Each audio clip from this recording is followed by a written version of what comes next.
Hello बच्चों, जय हिंद।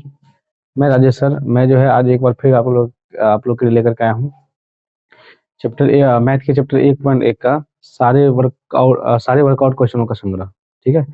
पिछले के हम लोग जो है वीडियो में 3 वीडियो में लगभग सारे सूत्र कर लिए थे, जो कि परीक्षा के दृष्टिकोण से काफी महत्वपूर्ण थे। आप लोग जो है, अगर अब वीडियो ये फर्स्ट देख रहे हैं तो पहले जो है वो जो है पार्ट 1, पार्ट 2, पार्ट 3 वीडियो जाकर के देखिए, फिर ये देखिए, फिर आपको समझ में आएगा।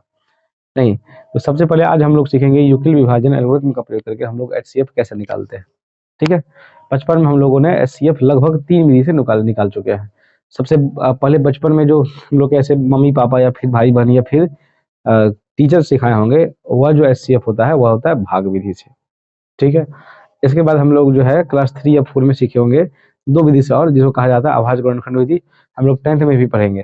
चैप्टर नंबर 1.2 में ही है अभाज्य गुणनखंड विधि। और एक और विधि हम लोग सीखे जिसको कहा जाता है अपवर्तक विधि।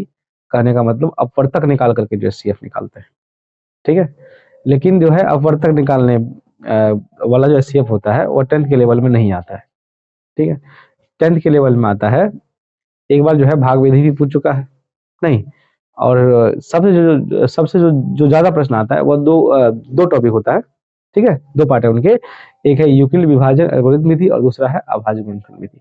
तो आज हम लोग सीखेंगे कि यूक्लिड विभाजन एल्गोरिथम से हम लोग किसी भी संख्या का एचसीएफ कैसे निकालते हैं। ठीक है। तो चलिए उदाहरण से पहले कुछ क्वेश्चनों को हम लोग लेते हैं, नहीं, और उसको समझते हैं। जैसे मान लीजिए क्वेश्चन है, पहले आसान आसान प्रश्न कर लेते हैं, फिर हम लोग थोड़ा सा टफ टफ क्वेश्चन लेंगे। जैसे है 6 और 8 का, मान लीजिए हमें यूक्लिड विभाजन एल्गोरिथम का प्रयोग करके एचसीएफ निकालना है, तो कैसे निकालेंगे समझिए। हमारे पास 2 संख्या है, एक संख्या 6 है, दूसरा संख्या कितना है, 8 है। नहीं, इसका जो है हम यूक्लिड विभाजन एल्गोरिथम का प्रयोग करके एचसीएफ कैसे निकालेंगे। ठीक है, देखिए सबसे पहले सूत्र क्या होता है यूक्लिड विभाजन एल्गोरिथम का, a बराबर बी क्यू प्लस आर। अर्थात क्या होता है, भाज्य बराबर भाजक गुना भागफल प्लस क्या होता है, शेषफल। अब भाज्य बराबर क्या होता है, भाजक गुना भागफल प्लस शेषफल। हमें तीनों का मान चाहिए ना, भाज्य का भी मान चाहिए, भाजक का भी मान चाहिए, भागफल का भी मान चाहिए, और किसका मान चाहिए, शेषफल का भी मान चाहिए। तो चलिए हम लोग निकालते हैं। तो भाज्य भाजक कैसे पता चलेगा, जब हम भाग देंगे। नहीं, देखिए छोटी संख्या से बड़ी संख्या में भाग देंगे, क्या होगा, 6 कम 6, 8 में 6 घटाएंगे कितना हो जाएगा, 2। नहीं, एक पार्ट हुए यहाँ पर। तो सूत्र जो हमारा होता है ए बराबर क्या होता है, देखिएगा बी क्यू प्लस क्या होता है, आर होता है। ए क्या होता है, भाज्य को हम लोग क्या कहते हैं, ए कहते हैं। ठीक है, भाजक को हम लोग क्या कहते हैं, बी कहते हैं। भागफल को हम लोग क्या कहते हैं, क्यू। और शेषफल को हम लोग क्या कहते हैं, आर कहते हैं। तो यहाँ पर जो ए है वह कितना है, देखिएगा 8 है। नहीं, बी कितना है, तो 6 है, गुना। ठीक है, अगर 2 संख्याओं के बीच कोई सा चिन्ह नहीं रहता तो हम लोग गुणा का चिन्ह का प्रयोग करते हैं। और क्यू का जो मान है वो कितना दिया है, 1। शेषफल कितना बच गया, 2। नहीं, इसमें शेषफल जब तक 0 नहीं आ जाए, ठीक है, जब तक शेषफल क्या आ जाए, 0 नहीं आ जाए, तब तक हम लोग जो है इस प्रक्रिया को करते रहेंगे। जब शेषफल 0 आ जाएगा तो हमारा एचसीएफ निकल जाएगा। देखिए 2 शेष तो बच गया। अब क्या करते हैं, 2 जो है आप लोग भाग विधि से बनाए एचसीएफ, 2 बचा, और ये जो 6 है हमारा भाजक जो है, उसे क्या करेंगे, हम फिर से डिवाइड करेंगे। देखिए 2 तिया कितना हो जाएगा, 6 हो जाएगा। 6 में 6 गया कितना हो गया, 0। तो यहाँ पर भाजक क्या हो गया, ए। नहीं, भाजक क्या हो गया आपका, बी। भागफल कितना हो गया आपका, ये क्यू। और शेषफल कितना हो गया, आर। नहीं, ये जो शेष 0 हुआ आपका क्या हो गया, आर हुआ। तो यहाँ पर भाज्य का मान कितना हो जाएगा, देखिएगा 6। ठीक है, भाजक का मान कितना होगा, 2। भागफल का मान कितना हो गया, 3। शेषफल का मान कितना आया, 0। यही पे हमारा हो गया एचसीएफ। अब जो है हम मौसा या फिर एचसीएफ लिखे तो कितना आएगा, देखिएगा कितना कितना लिखेंगे इसे, 2 लिखेंगे। ठीक है, जो यहाँ पर मान आया, जो भाजक का मान होता है लास्ट में, शेषफल 0 आने के बाद जो भाजक का मान होता है उसी को ही हम लोग क्या करते हैं, एचसीएफ। ये प्रश्न परीक्षा में जो है एग्जाम में हर बार 2 नंबर का पूछा जाता है। ठीक है, समझ में आया आप लोगों को, नहीं, या आपको ऐसे समझ में नहीं आए तो क्या करिए, पहले भाग विधि से बना लीजिए, फिर इसको जो है हम लोग हल करते हैं। जैसे मान लीजिए हमें निकालना है किसका, 12 का निकालना है और 28 का निकालना। नहीं, तो ऐसे समझ में नहीं आए तो पहले भाग विधि से बना लीजिए इसे। कितना हो गया, 12 दूनी 24, 8 में से 4 गया 2, और 2 में से 2 गया कितना हो गया, 0। फिर इसको यहाँ पे उतारेंगे, ऐसे बनाते भाग विधि से। तो 4 तक कितना हो जाएगा, 12। ठीक है, 2 में से 2 गया 0, 1 में से गया 0। तो यहाँ पर तो हम लिख सकते हैं ऐसे, बचपन में तो लिखते हैं ना, मौसा बराबर कितना 4। ठीक है, अब देखिए यहाँ पे दो पार्ट में हुए हैं, एक पार्ट तो आपका ये हो गया, नहीं इसमें क्या है, भाजक है, भागफल है, शेषफल है, और दूसरा पार्ट जो हो गया आपका ये हो गया। इसमें भी देखिएगा क्या है, भाजक है, भागफल और क्या है, शेषफल है। नहीं तो आराम से लिख सकते हैं, सूत्र लिखना अनिवार्य है नहीं, ए बराबर क्या होता है, सूत्र लिखिएगा बी क्यू प्लस आर, या आप हिंदी के सूत्र का भी यूज कर सकते हैं, भाज्य बराबर भाजक गुना भागफल प्लस शेषफल। तो यहाँ पर देखिए ए का मान कितना है, देखिएगा यहाँ पे ए का मान यही ना 28, जिस संख्या में भाग देते हैं उसे क्या कहा जाता है, भाज्य कहा जाता है। तो भाज्य का मान तो यहाँ पे कितना 28 है, भाजक का मान कितना है यहाँ पर, जिससे भाग दिया जाता है उसे क्या कहा जाता है, भाजक। तो भाजक का मान है 12। ठीक है, भागफल का मान कितना है यहाँ पर देखिएगा 2, और शेषफल कितना आया था, 4 आया था। ठीक, एक तो हो गया, एक पार्ट हमारा कंप्लीट है। दूसरे पार्ट में आएंगे हम लोग, तो दूसरे पार्ट में देखिएगा तो भाज्य कितना है, ये है, यहाँ पे लिखेंगे 12, भाजक कितना है देखिएगा 4 है, भागफल कितना है 3 है, शेषफल कितना आया 0 आया। हो गया काम तमाम। बोले थे ना जो लास्ट में भाजक आएगा मतलब बी आएगा वही हमारा क्या होगा, HCF होगा, जिसे हम लोग मौसो भी कहते हैं। ठीक है, समझ में आया आप लोगों को। चलिए एक और देख लीजिए, थोड़ा सा इससे भारी। ठीक है, थोड़ा सा इससे भारी नहीं, इसको बढ़िया से देखिए आप लोग, ये परीक्षा में 2 नंबर का हर बार क्वेश्चन आता है। ऐसा ही कभी कभी मिस से नहीं पूछा है, नहीं तो हर बार आया है, या तो इससे या तो फिर अभाज्य समिति से एक एक दो क्वेश्चन जो है HCF LCM से कंफर्म रहता है, कभी कभी नहीं भी रहता है, लेकिन 90% जो है चांस है इसका कि पूछा जाता है। जैसे मान लीजिए 120 का निकालना है, ठीक है, और 300 का निकालना है, नहीं तो फिर क्या करिएगा, भाग विधि से बना करके बनाए या ऐसे ही बनाए, चलिए ऐसे ही बनाते हैं। अब इसमें देखिए सूत्र पर लिख लीजिए, समझिए इसको, क्या होता है BQ प्लस आर हो जाता है, सूत्र क्या हो जाता है, BQ प्लस आर होता है। नहीं तो अगर हम 120 से 130 में कि कितना है, ये 300 है, भाग तो लिखना पड़ेगा, भाग दीजिएगा तो कितना होगा 120 और 2 नहीं कितना हो जाता है 240 एन होता है। ये तो आपका क्या हो गया, भाज हो गया, मतलब ए का मान हो गया कितना हो जाएगा 300। ठीक है, ये आपका किसका मान हो गया, बी का, कितना होता है 120 दिया हुआ है। ये आपका किसका मान हो गया, भाजक का, जो कि है क्यू, इसका मान हो गया 200, शेषफल कितना है 0, 10 में से 4 गया तो कितना हो गया 6, ये 2 कम 2 क्या हो गया 0, 2 में से 2 गया कितना हो गया 0 हो गया। तो यहाँ पर देखिए आपका शेषफल कितना बच गया, फिर 60 बच गया। ठीक है, एक बार तो हमारा क्लियर हो गया। अब जो है हम क्या करेंगे, यहाँ पे 120 को सुधारते हैं भाग विधि में ना, नहीं तो 60 दूनी कितना होता है 120 हो जाता है, 0 में से गया 0, 0 0 0 तो आ गया हमारा शेषफल। तो अब यहाँ पर देखिएगा ये जो भाग विधि, भाग का जो ये जो दूसरा चरण है, ये HCF का जो दूसरा चरण है, इसमें भाजक आपका क्या हो जाएगा, मतलब भाजक नहीं भाज्य क्या हो जाएगा, ए हो जाएगा, भाजक आपका क्या हो जाएगा, बी हो जाएगा, अब भागफल आपका क्या हो जाएगा, क्यू हो जाएगा, शेषफल आपका क्या हो गया आर। ठीक है, तो यहाँ पर जो भाज्य का मान है वह कितना है देखिएगा 120। ठीक है, भाज्य का मान कितना है आपका 60, भागफल का मान कितना है 2, और शेषफल का मान कितना आ गया 0। यहाँ पर हम लिख सकते हैं ना HCF बराबर कितना 60 लिख सकते हैं। तो समझ में आया आप लोग को। ठीक है, हम लोगों ने 3 क्वेश्चन समझा। अब जो है हम लोग आने वाले हैं वर्कआउट क्वेश्चन नंबर 1 पे। चलिए हम लोग आते हैं क्वेश्चन नंबर 1 पे, वर्कआउट नंबर 1, उदाहरण नंबर 1 पे। क्या कर रहा देखिएगा, आपके स्क्रीन बोर्ड पे दिख रहे होंगे क्वेश्चन, कहेगा 4052 और नहीं 12576 का HCF यूक्लिड विभाजन एल्गोरिथम का प्रयोग करके करिए। ठीक है, तो देखिएगा क्वेश्चन दिख रहे होंगे आपको, हमारे पास कितना है देखिएगा 4052 और 12576 कितना है 4052 और कितना है 12576 ये है। नहीं तो इसमें क्या हो सकता है देखिएगा, इसमें आपको देखना होगा कि भाजक क्या लिख सकते हैं और भाज्य क्या लिख सकते हैं। कभी भी छोटा वाला मान क्या होगा, भाजक होगा, भाज्य से छोटा क्या होता है भाजक होगा। वैसे तो बराबर भी होता है, नहीं बराबर भी हो सकता है, लेकिन देखिएगा क्या छोटा ही यहाँ पे लेंगे, छोटा है तो बराबर रहेगा तो फिर ठीक है, बराबर रहेगा तो HCF तो वही संख्या हो जाएगा ना। तो पहले हम लोग क्या करते हैं, ऐसे आसान से जो है देख लीजिए, इसे भाग दे करके देख लेते हैं। नहीं फिर हम लोग सूत्र बैठाएंगे, कितना से लगेगा ये 40 4000 कितना है 52 है, ये 12000 है, सिंपल सी बात है, लग रहा है ना 3 से लगेगा, 4 तिया कितना हो जाएगा 40, अगर 4000 है तो 40 तिया मतलब 4 तिया 12000 तो हो जाएगा, तो 3 से लग जाएगा ये। ठीक है, देखिए कितना लगेगा, 3 दूनी 6, 5 तिया 15, नहीं इसके बाद कितना हो गया 1, 3 को 0 से गुना करेंगे तो 1 हो जाएगा, 4 दिया कितना हो जाएगा 12, 6 में से 6 गया कितना हो गया 0, 7 में से 5 अगर जाएगा तो कितना बचेगा 2, 5 में से गया कितना बचेगा 4, ये 0 ये 0।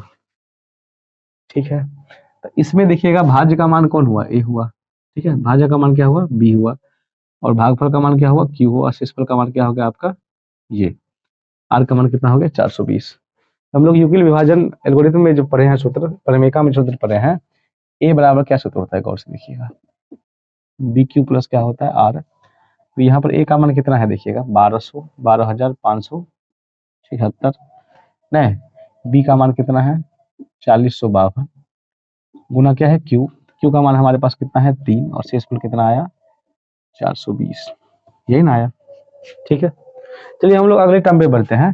तो फिर क्या करते हैं, यहाँ पे 420 है, नहीं नहीं, और ये क्या है 4052, इससे हमें क्या करना पड़ेगा, भाग देना पड़ेगा। ठीक है, कैसे बनाते हैं, देखिए ये जो 4052 है, जो बी का मान है, ये कहाँ लिखेंगे हम लोग यहाँ पे। ठीक है, और ये जो शेषफल है हमारा वो कहाँ पे लिखेंगे, यहाँ पे। अब देखना है कि 4020 में इससे कितना से, ये कितना से डिवाइड होने वाला है। तो वैसे हम लोग जानते हैं अगर इसको 10 से गुना कर दे तो कितना हो जाएगा 4200, नहीं, और 10 से गुना हम कर नहीं सकते तो 9 से तो कर सकते हैं। देखिए 9 से लगा करके कितना होता है, ये हो गया 0, 9 दूनी कितना हो गया 18, और 9 चौक 36, और ये कितना हो गया 37, 2 में से 0 गया तो कितना हो जाएगा 2, नहीं ये 5, 15 में से 8 गया तो कितना हो जाएगा 7, ये बचा 9, 9 में 7 गया तो कितना बच गया 2, ये हो गया 272, कितना हो गया ये प्लस 272 हो गया।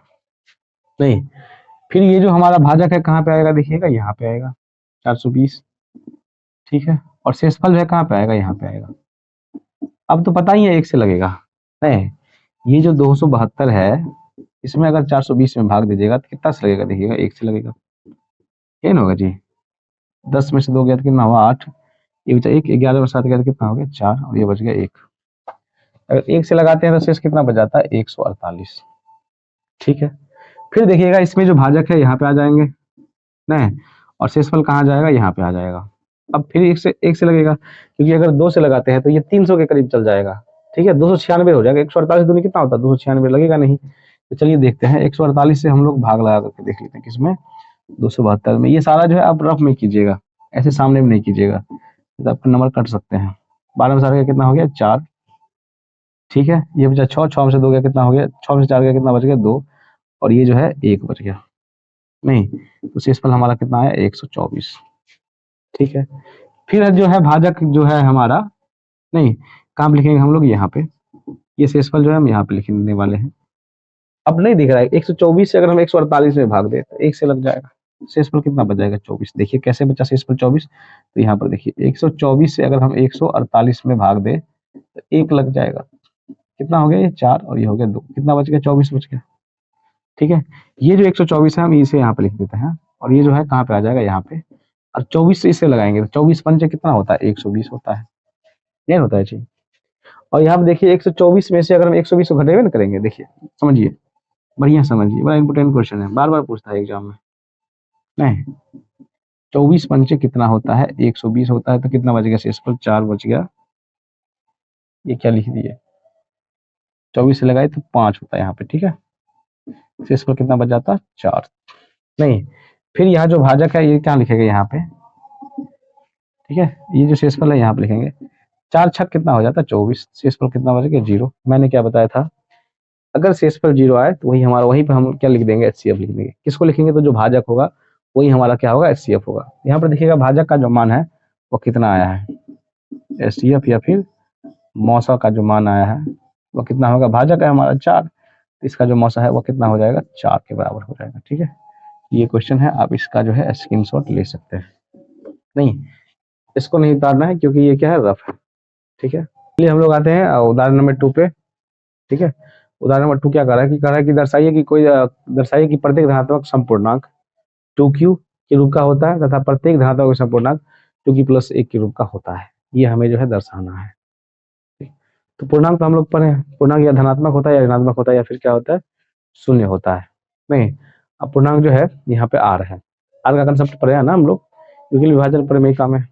ठीक है, तो हमारा जो क्वेश्चन है वो क्या दिया है देखिएगा, या तो कह रहा है कि 2q होना चाहिए, या फिर क्या होना चाहिए, 2q प्लस 1 के रूप का होना चाहिए। तो अगर यहाँ पे आप गौर से देखिएगा, ए का जो मान होता है वह क्या होता है, सूत्र क्या होता है, बी क्यू प्लस आर।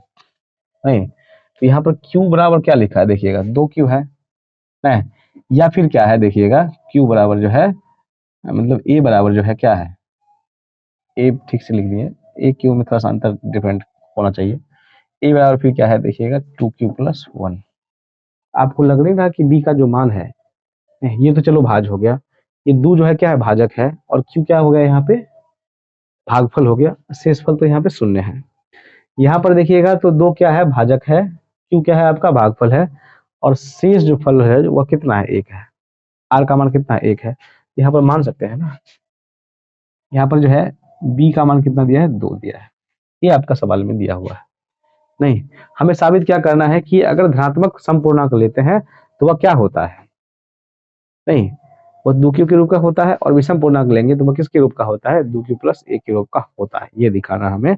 अब मान लेते हैं यहाँ पे देखिएगा, माना r बराबर क्या क्या हो सकता है, 0 1 2, फिर डॉट डॉट डॉट, जहां तक जाना है हम जा सकते हैं।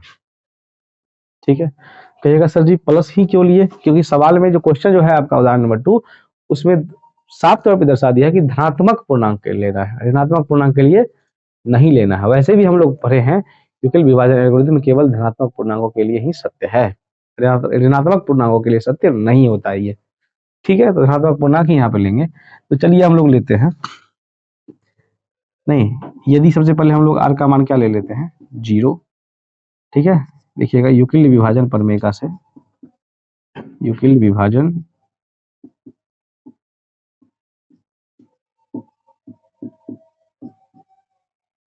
प्रमेय से सूत्र क्या होता है, ए बराबर बी क्यू प्लस आर होता है। ए बराबर बी का मान क्या है, 2 है, क्यू है, शेषफल का मान कितना हो गया यहाँ पे 0, ए बराबर क्या आ गया, 2q आ गया। ठीक है, फिर से लेते हैं, देखिए यदि अगर हम लेते हैं आर बराबर 1, 0 के बाद तो 1 ही है ना, सूत्र क्या होता है, ए बराबर बी क्यू प्लस, नहीं, आर होता है, ए बराबर क्या हो जाएगा, 2q, आर का मान कितना है, 1 है। तो देखिए दो ही मान है यहाँ पे, 0 लिए तो क्या आ गया, 2q आ गया, 2q आ गया, और 1 लिए तो कितना आ गया, 2q प्लस 1 हो गया। हमें और आगे तो साबित ही नहीं करना, दर्शाना ही नहीं है। हमारा क्वेश्चन की डिमांड है, क्या कह रहा है कि दर्शाइए कि प्रत्येक धनात्मक समपूर्णांक 2q के रूप का होता है, तथा प्रत्येक धनात्मक विषम पूर्णांक जो है 2q प्लस 1 के रूप का होता है। नहीं, तो ये सूत्र भी पढ़े हैं, जहाँ q को कोई क्या है, पूर्णांक है, तो हो गया ना। तो लिखेंगे अतः, क्या लिखेंगे देखिएगा, यहाँ पे लिख देता हूँ, अतः कोई धनात्मक समपूर्णांक 2q तथा कोई धनात्मक विषम पूर्णांक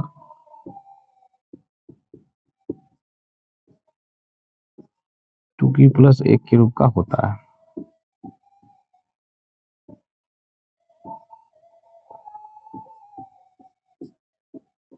ठीक है, क्यों होता है, 0 लिए नहीं, 0 को सम में ही केस श्रेणी में रखा जाता है, तो 2q आ गया, एक पता ही है विषम होता है, तो विषम क्या आ गया, 2q प्लस 1 आ गया। ठीक है, समझ में आया। इस प्रकार से हम लोगों ने उदाहरण नंबर 2 किया। चलिए आप लोग इस क्वेश्चन का स्क्रीनशॉट ले लीजिए। ठीक है, चलिए हम लोग आते हैं उदाहरण नंबर 3 पे। ठीक है, वर्कआउट नंबर 3 क्वेश्चन है, कहे दर्शाइए कि धनात्मक विषम पूर्णांक 4q प्लस 1 या 4q प्लस 3 के रूप का होता है, जहाँ q कोई क्या है, पूर्णांक है। ठीक है, तो यहाँ भी सवाल में देखिएगा, सवाल क्वेश्चन क्या है, 4q प्लस 1 है, और 4q प्लस कितना दिया है, 4q प्लस जो है 3 है। नहीं, क्या है हमारा क्वेश्चन, 4q प्लस 1 है, और 4q प्लस क्या है, 3 है। ठीक है, तो यहाँ अगर इसको ऐसे लिख सकते हैं, ए बराबर क्या हो गया, देखिए बी क्यू प्लस आर होता है, ए बराबर क्या हो गया, बी क्यू प्लस आर हो गया ना। तो कहने का तात्पर्य क्या होगा, यहाँ पे बी का मान क्या ले सकते हैं हम लोग, 4 को ले सकते हैं। क्यों ले सकते हैं, ये जो हमारा क्वेश्चन है ए बराबर बी क्यू प्लस आर होता है, ठीक है, होता है ना बी क्यू प्लस आर। तो यहाँ पर देखिए बी के बदला क्या है, 4 है, और शेषफल के बदला क्या है, 1 है, और तो शेषफल तो बढ़ रहा है। तो चलिए इसमें भी हम लोग मान लेंगे। इसमें क्या कर रहा है, कोई धनात्मक विषम पूर्णांक नहीं। अगर मान लीजिए हम धनात्मक विषम पूर्णांक लेंगे तो देखेंगे कि इसके रूप का होता है कि नहीं होता है, दर्शाने के लिए बोला है। तो धनात्मक विषम पूर्णांक हम मान लेते हैं आर बराबर, माना आर बराबर जो होता है वो क्या, धनात्मक विषम पूर्णांक। सबसे पहले तो विषम पूर्णांक लेना है, उसमें भी धनात्मक। तो विषम पूर्णांक कहाँ शुरू होता है, धनात्मक, 1 से शुरू होता है। तो क्या ले सकते हैं, देखिएगा 1, 3, 5, 7, इतना लेना ही नहीं है, वैसे 3 तक ही लेना है, ठीक है। इसको दर्शाना, देखते हैं कि इस रूप का होता है या नहीं होता है, ठीक है।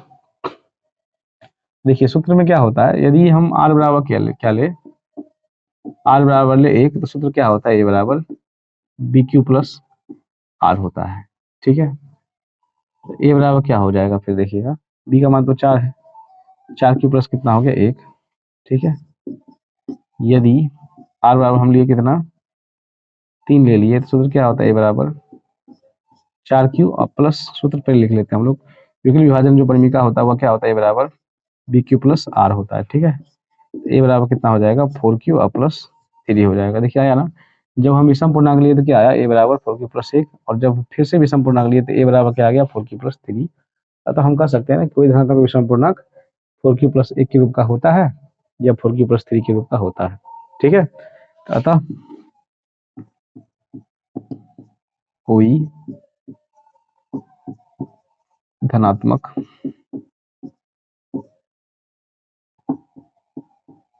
विषम पूर्णांक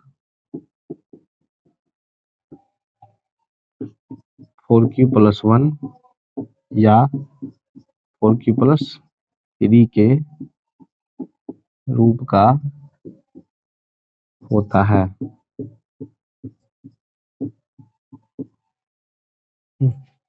चलिए आप इस क्वेश्चन का स्क्रीनशॉट ले सकते हैं। चलिए हम लोग आते हैं उदाहरण नंबर 4 पे। उदाहरण नंबर 4 क्या करा कि एक मिठाई विक्रेता के पास जो है 420 काजू की बर्फियां नहीं और 130 बादाम की बर्फियां हैं। वह इनकी ऐसी ढेरियां बनाना चाहता है कि प्रत्येक ढेरी में बर्फियों की संख्या समान रहे तथा ये ढेरियां बर्फी की परत में न्यूनतम स्थान घेरे, ठीक है।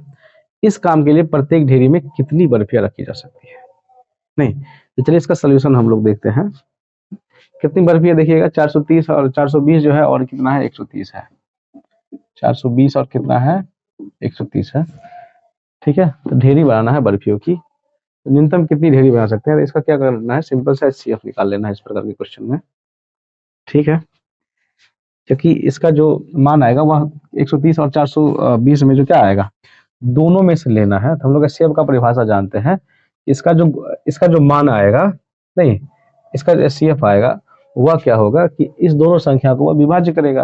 मतलब अगर हम इसका एचसीएफ निकालेंगे, मान लीजिए काजू की बर्फी है और ये जो है ये दोनों बर्फियों की संख्या है, इसको अगर ढेरी बनाना है तो इसमें ऐसे मान लेना है जो उस ढेरी में क्या आ जाए, पूर्ण रूप से जो है उसका अरेंजमेंट हो जाए, ठीक है। तो क्या करना है, इसका एचसीएफ निकाल लेना है। एचसीएफ कैसे निकालते हैं, तो ये जो छोटा अंक है उससे जो है बड़ा अंक में हम लोग भाग दे देते हैं। युगल विभाजन ऐसे निकालते हैं, 420 में भाग देंगे कितना लग जाएगा, नहीं लगता है, 13 कितना होता है 39।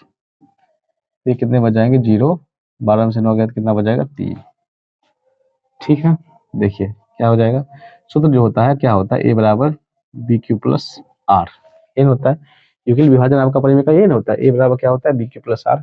अब ए का मान क्या हुआ, जिस संख्या में भाग देते हैं उसे हम लोग भाज्य कहते हैं, भाज्य को कहते हैं ए।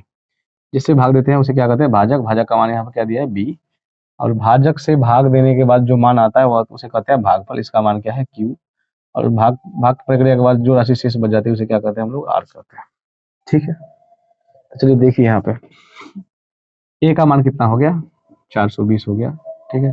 भाजक का मान यहाँ पे कितना हो गया, 130 हो गया। भागफल का मान कितना आ गया, 3 आ गया। शेषफल कितना आ गया आपका, 30 आया। अब देखिए भाग देने की आवश्यकता ही नहीं है क्योंकि भाजक यहाँ पे लिखाएगा और शेषफल कहाँ पे आएगा, यहाँ पे आएगा। अब देखिए यहाँ पे कितना है, 30 है। आपको नहीं लगता है कि 30 को अगर हम 4 से गुना कर दे तो इसमें लग जाएगा, नहीं। 30 से अब हमें किस में भाग देना है, 130 में। अगर 30 से हम 130 में भाग दें तो कितना से लग जाएगा, 4 से, क्योंकि हम लोग जानते हैं 30 चौके कितना होता है, 120 होता है।